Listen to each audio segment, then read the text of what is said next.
पार्थ पवारांकडून आमदार इद्रिस नायकवडींच्या राजीनाम्याची मागणी. सुनेत्रा पवारांच्या ओएसडींनी दिला राजीनाम्याचा निरोप. राजीनामा देणार नाही, इद्रिस नायकवडी भूमिकेवर ठाम.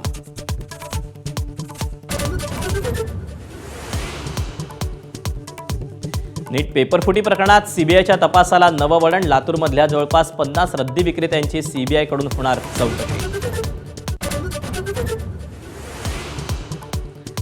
12 दिवसात चौथ्यांदा दरवाढ. पेट्रोल ₹2.61 तर डिझेल ₹2.71 महाग. निवडणुकीत वादे आणि नंतर जनतेच्या खिशावर भार. राहुल गांधींचा हल्लाबोल. विदर्भात 15 दिवसांपासून उष्णतेची लाट सुरू असतानाच नवतपा सुरू. नवतपा 25 मे पासून पुढील 9 दिवस. अमरावती, चंद्रपूर आणि वर्धा 3 जिल्ह्यांना उष्णतेचा रेड अलर्ट.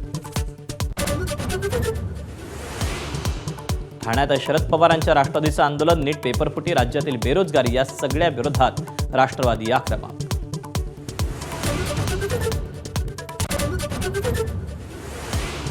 पुण्यातील समस्यांविरोधात शिवसैनिक आक्रमक. महापालिकेच्या गेटवर चढून महापालिका प्रशासनाचा नोंदवला निषेध.